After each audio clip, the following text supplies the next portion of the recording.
샬롬. 오늘 아침 함께 묵상할 말씀 마가복음 10장 3절에서 9절입니다. 제가 봉독하겠습니다. 대답하여 이르시되 모세가 어떻게 너희에게 명하였느냐? 이르되 모세는 이혼 증서를 써주어 버리기를 허락하였나이다. 예수께서 그들에게 이르시되 너희의 마음이 완악함으로 말미암아 이 명령을 기록하였거니와 창조 때로부터 사람을 남자와 여자로 지으셨으니 이러므로 사람이 그 부모를 떠나서 그들이 한 몸이 될지니라. 이러한즉 이제 둘이 아니요 한 몸이니 그러므로 하나님이 짝지어 주신 것을 사람이 나누지 못할지니라 하시더라. 아멘. 샬롬. 어제는 남편이 자기의 아내 사랑하기를 자신과 같이 하고 아내는 남편을 존경하라 라는 이 말씀의 의미에 대해서 살펴보았습니다. 당시에는 여성이 남성보다 하등한 존재로 여겨졌었고 그런 아내 사랑하기를 자신과 같이 하라는 것이 얼마나 당시에는 파격적인 말씀이었는지 우리가 확인해 보았고요. 또한 수치감과 모멸감이 얼마나 사람을 고통스럽게 하는지 우리가 또 살펴봤습니다. 상담사가 부부 상담을 할 때 대화 중 3분 안에 모멸감과 수치감을 주는 언어를 사용할 때 6년 안에 이혼할 확률이 90%를 넘어간다라는 수치도 확인을 했죠. 그래서 우리가 존중감을 주는 언어를 가정에서 사용하기로 결단을 했습니다. 오늘도 부부관계에 대해서 더 살펴보기를 원하는데요. 코로나 사건은 우리에게 굉장히 많은 교훈을 가져다 주었습니다. 이 교훈은 특별히 공동체의 그 의미 그리고 그것에 대한 큰 교훈을 우리에게 주었죠. 어쩌면 우리가 변화할 수 있는 커다란 계기를 마련해 주었다고 생각합니다. 우리가 코로나로 인해 매우 많은 비용을 지출했기 때문에 코로나로 인해 받은 이 교훈 그리고 이 기회를 저버린다면 참 안타까운 일이 될 것 같습니다. 코로나가 교회와 가정에 준 큰 교훈은 무엇일까요? 그것은 바로 공동체의 소중함입니다. 어제 우리는 에베소서 말씀을 인용하면서 부부와 교회가 서로 유비된 관계, 아주 밀접하게 닮아있는 관계임을 확인했습니다. 다시 한번 읽어보겠습니다. 에베소서 5장 31절에서 32절입니다.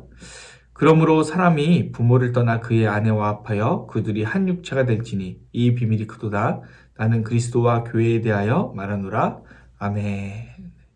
코로나로 인해서 재택근무가 굉장히 많이 늘어났었죠. SNS를 통해서 재택근무에 대한 어떤 피드백이 많았는데요. 어떤 피드백이 많았냐면 아내들이 남편이 제발 회사에 갔으면 좋겠다라고 하는 피드백이 많았습니다. 또 남편들도 나도 제발 회사에 갔으면 좋겠다라고 했습니다. 왜냐하면 아내는 남편이 있으니 삼시세끼 밥 차려주기 너무 힘들다라고 하는 것이고 남편은 일을 한다면 좀 쉬어야 하는데 그리고 출근하는 시간, 퇴근하는 시간이라도 자신만의 시간을 갖는데 일하고 쉬는 시간 없이 계속해서 집안일을 돌보아야 되고 거들어야 한다는 것입니다.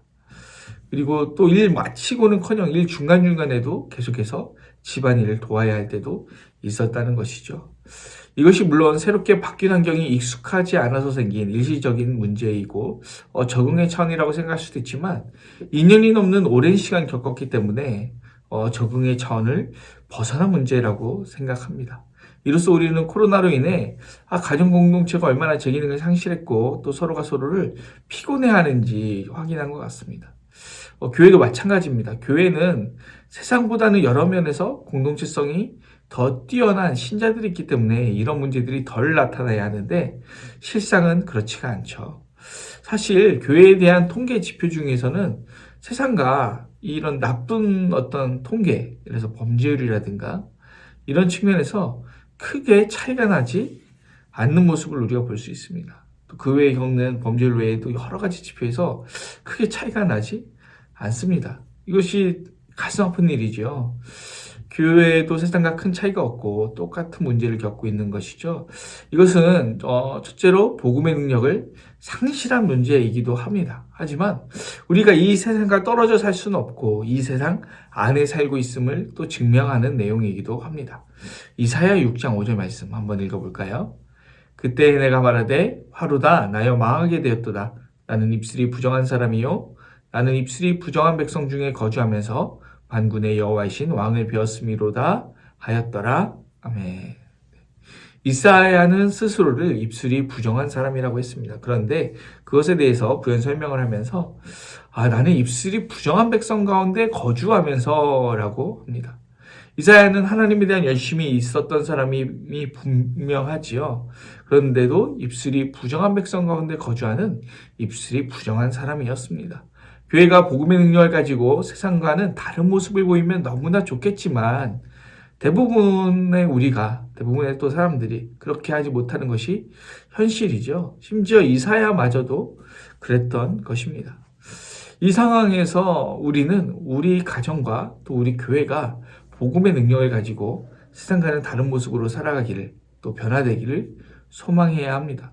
우리가 무엇이 문제인지 몰랐을 때야 할 수 없지만 코로나로 인해서 무엇이 문제인지 문제점이 드러나고 나타났다면 우리가 이 문제들을 복음으로 치유해야 하는 것이죠.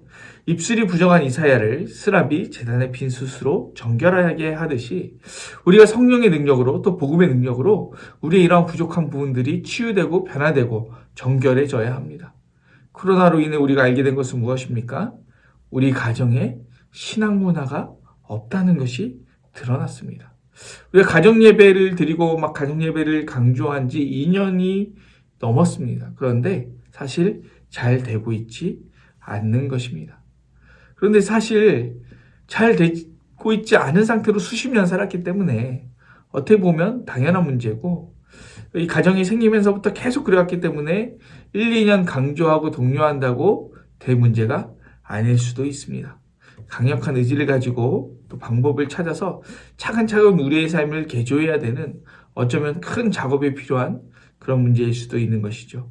저는 가정예배가 잘 되지 않는 문제에 대해서 그래서 정죄할 마음도 또 누구를 다그칠 마음도 없습니다.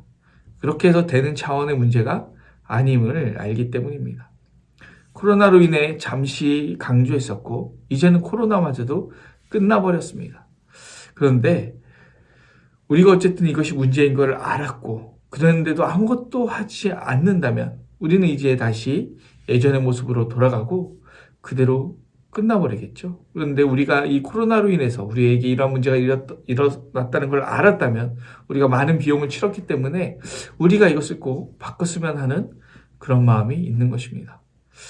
우리가 흔히 영성은 공동체 형성 능력이다 이렇게 표현합니다. 여러분 공동체는 무엇으로 형성될까요? 어제는 우리가 공동체가 수치감과 모멸감을 주는 언어를 통해서 파괴된다는 것을 배웠습니다. 그렇다면 오늘은 반대로 공동체가 하나님의 말씀으로 형성된다는 사실에 주목했으면 좋겠습니다. 마가복음 3장 31절에서 35절 제가 읽어보겠습니다. 그때 예수의 어머니와 동생들이 와서 밖에 서서 사람을 보내어 예수를 부르니 우리가 예수를 둘러 앉았다가 여짜오되 보소서 당신의 어머니와 동생들과 너희들이 밖에서 찾나이다. 대답하시되 누가 내 어머니이며 동생들이냐 하시고 둘러앉은 자들을 보시며 이르시되 내 어머니와 내 동생들을 보라. 누구든지 하나님의 뜻대로 행하는 자가 내 형제요 자매요 어머니이니라. 아멘. 여러분 이 말씀 읽어보니 어떻습니까? 친어머니, 친형제들이 왔는데 하나님의 말씀대로 행하지 않는다면 가족이 아니라는 거죠. 오히려 피 한 방울 섞이지 않았지만 이 공동체에 들어와서 같이 하나님의 말씀을 읽고 또 듣고 행하는 이 사람들이야말로 나의 형제요, 자매요, 어머니라는 것입니다. 여러분, 우리 교회가 만약에 매주일 모여드리는 공예배가 없다면 이것이 교회로서 유지될 수 있을까요? 그럴 수 없습니다. 가정도 마찬가지입니다. 신앙 안에서, 말씀 안에서 자라간다면 가정도 단단한 반석 위에 서게 됩니다. 교회도 한 목자의 말씀을 먹으며 자라듯이 가정도 하나님의 말씀을 먹으며 자라가야 합니다. 이 말씀 붙들고 하나님 우리 안에, 우리 가정 안에 가정 예배가 회복되고 또 하나님의 말씀을 사모하는 것들이 회복되게 하여 주시옵소서. 우리 가정이 신앙의 가운데 한번 정해보고 또 올 가족이 올 한 해 붙들 말씀도 정해보고 우리의 신앙 안에서 자라가도록 노력하고 애를 쓰는 그런 문화가 생길 수 있도록 역사하여 주시옵소서. 우리 이렇게 주님 앞에 결단하고 나왔으면 좋겠습니다. 기도하겠습니다.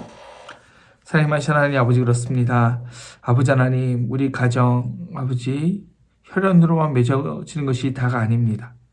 아버지 하나님 결혼이란 약속으로만 맺어지는 것이 다가 아닙니다. 우리가 하나님 안에서 하나님의 말씀대로 살아가기 위해 애를 쓰고 모이고 또 그곳에 함께 순종하는 그러한 하나님 나라 공동체로 자라가기를 소망합니다.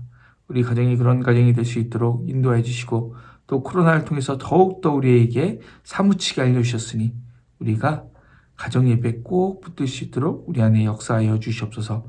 감사를 드리며 예수님의 이름으로 기도드립니다. 아멘.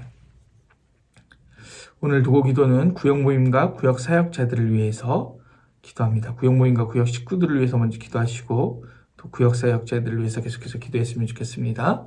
이어서 교회를 위해서 기도하실 때 우리 담임 목사님 건강을 위해서 또 사역의 정상화를 위해서 또 섬기시는 모든 분들을 위해서 또 타지에 있는 우리 자녀들을 위해서 그리고 아픔과 고통 가운데 있는 우리 성도들을 위해서 기도하겠습니다. 이어서 기도하실 때 전쟁의 소식이 있습니다. 우리 세계 평화를 위해서 또 열방 선교를 위해서 또 한국교회와 나라와 민족을 위해서 기도하신 후에 우리 개인의 기도 제목을 가지고 기도했으면 좋겠습니다. 기도합니다.